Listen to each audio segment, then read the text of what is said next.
सच्ची जिज्ञासा। कुछ पाया कुछ अजे भी नाही, सतगुरु राह बखाया। रोंदिया मैनू दे दिलासा, राह प्रीतम ते लाया। मैंने कुछ प्राप्त कर लिया है, किंतु अभी भी कुछ ऐसा है मुझे अभी तक प्राप्त नहीं हुआ। सतगुरु ने मार्ग दिखला दिया है, मुझे रोते हुए को दिलासा दिया तथा प्रियतम के मार्ग पर लगा दिया। भावार्थ, सतगुरु ने अपार कृपा करके मुझे अध्यात्म पथ पर आरूढ़ कर दिया है, जिससे मुझे इतना तो प्राप्त हो ही गया है कि अंदर में ईश्वरीय शक्ति की अंतर्मुखता एवं कार्यशीलता अनुभव होने लगी है। यह उपलब्धि भी कुछ कम नहीं। जगत का साधक वर्ग प्राय इस अनुभूति से अछूता रहता है, जिससे उसकी वास्तविक आंतर यात्रा आरंभ ही नहीं हो पाती। वो बाहर के तीर्थों में ही भटकता रहता है, किंतु अंतः तीर्थ के दर्शन नहीं कर पाता। वो प्रयत्नपूर्वक जप करने में लगा रहता है, किंतु उसका अजपा जप शुरू नहीं हो पाता। किंतु मुझे सतगुरु के अनुग्रह से यह अनुभूति सहज ही सुलभ हो गई है। किंतु अभी तो बहुत कुछ करना शेष है, बहुत कुछ प्राप्त करना शेष है। मन में संस्कार एवं वासनाएं पूर्व की भांति ही डेरा जमाए हैं। मन अभी बहिर्मुख भागने के प्रयत्न में रहता है। जब अभी तक मन की निर्मलता ही संपादित नहीं कर पाया, तो आत्मस्थिति की उपलब्धि बहुत दूर की बात है। मुझे जगत के दुखों से शोकग्रस्त देखकर सद्गुरु ने मुझ पर महान उपकार किया तथा मेरी आंतरिक शक्ति को जगाकर मुझे अध्यात्म पथ पर अग्रसर कर दिया।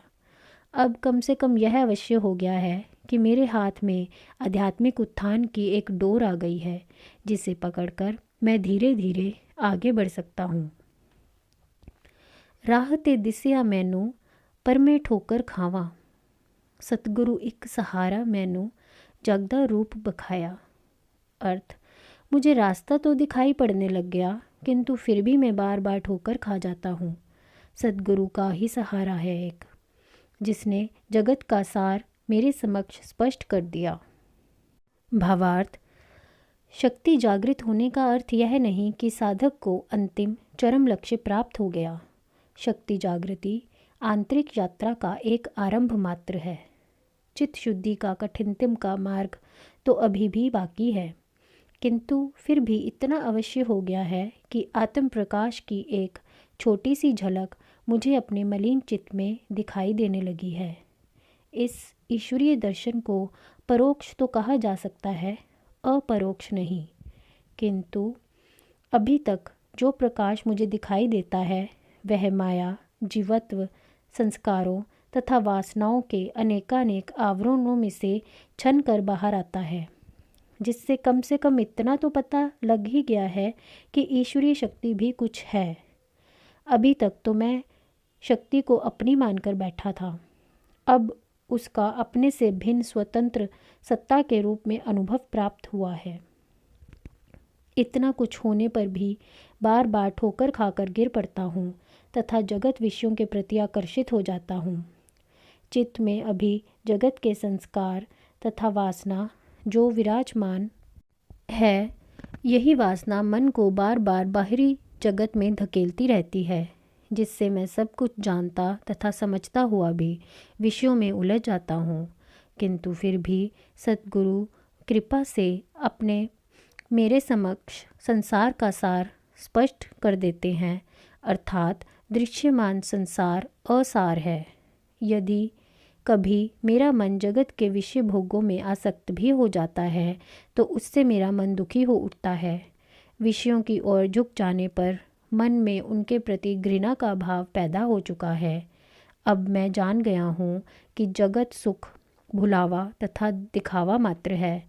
यह सुख नहीं, केवल सुख का आभास है। इसीलिए जब जब भी मेरा मन काबू से बाहर होके विषय अनुमुख होता है, तो मुझे बहुत कष्ट होता है। जगतों ते दिल हटदा जावे, वल प्रीतम दे वद्दा। उठद्यां टहद्यां संभल संभल के प्रीतम राह चलाया। अर्थ, जगत की ओर से तो मन हटता जा रहा है और प्रीतम की ओर आगे बढ़ता रहा है। मुझे उठते गिरते को संभल कर प्रियतम की राह पर चलना सतगुरु ने ही सिखाया है। भावार्थ, जब शक्ति अंतर्लीलाएं मेरे अंतर में मेरे समक्ष प्रकट हो गई हैं तो स्वभावतः ही उसके प्रति प्रेम का भाव जागने लगा है। चित्त में प्रेम भाव की जागृति का अर्थ जगत की ओर से उदासीन होते जाना है। जितना मन प्रियतम प्रभु की ओर आगे बढ़ेगा उतना ही जगत पीछे छूटता जाएगा। वर्तमान में यही स्थिति मेरी है। अब मन में जगत विषयों का आकर्षण तथा लक्ष्य अधिकाधिक प्रभु प्रियतम की ओर बढ़ता जा रहा है। सतगुरु की महान कृपा के फलस्वरूप मेरे जैसा व्यक्ति जो बार बार जगत विषयों के प्रति फिसल जाता था, कभी गिरता था तो कभी उठ खड़ा होता था, किंतु अब संभल संभल कर मुझे प्रियतम के मार्ग पर आगे बढ़ना सिखा, समझा तथा जना दिया है। यह सब गुरु कृपा की कोई मौखिक उपदेश का फल नहीं है।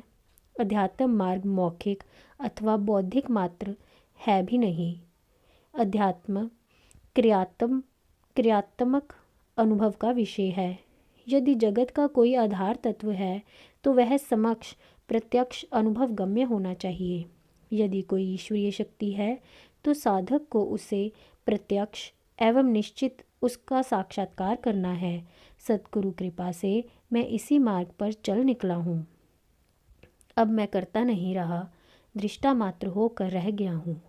अध्यात्म मार्ग में उपरोक्त स्थिति बड़ी कठिनता से प्राप्त होती है। यदि सच पूछा जाए तो उत्थान की प्रथम सीढ़ी चढ़ना अर्थात शक्ति की अंतर्मुखी जागृति को समक्ष अनुभव करना कठिनतम कार्य है। अब मेरे मन में उत्साह, श्रद्धा, प्रेम तथा समर्पण भाव उदय होने लगा है तो स्वयं सिद्ध अनुभूतियाँ अंतर में ही घटित होने लगी हैं। यार मिलंदी आसा जागी, छड़ मान मर्यादा, केड़ा वेला प्रीतम दिस्से, तड़पे दिल घबराया। अर्थ, सभी प्रकार की मान मर्यादा का त्याग कर प्रियतम के मिलन की आशा मन में जाग गई है। कौन सा समय हो जब मुझे प्रियतम दिखाई दे, इसी के लिए मन तड़पता घबराता है। भावार्थ, सतगुरु कृपा प्राप्ति के पश्चात मन में अब कुछ ऐसी आशा बंध गई है कि अब इस परोक्ष अनुभूति के पश्चात कभी न कभी अपरोक्ष अनुभूति रूपी प्रभु के दर्शन भी कभी न कभी हो ही जाएंगे। अब तो मन के अंदर किसी भी मर्यादा की कोई भी अभिलाषा रही नहीं।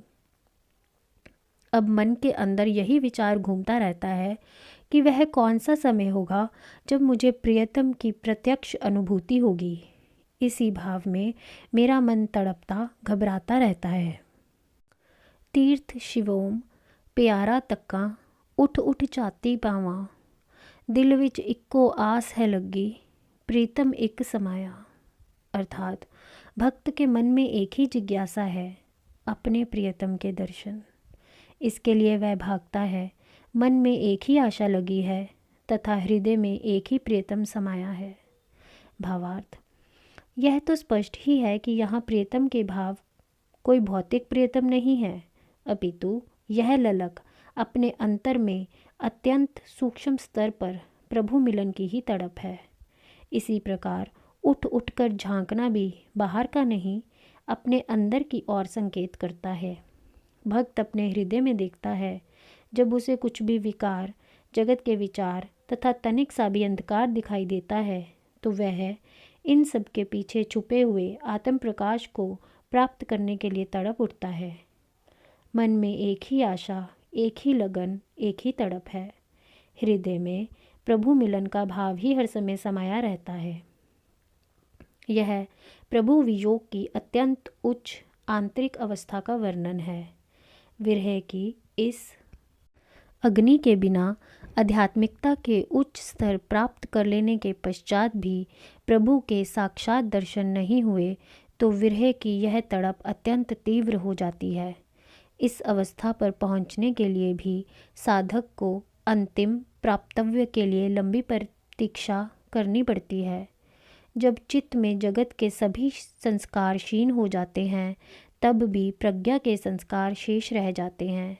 प्रज्ञा के उपरोक्त संस्कार इतने सात्विक एवं सूक्ष्म होते हैं कि उनकी पकड़ तो अंतर में से छुड़वा पाना साधक के लिए बहुत कठिन हो जाता है।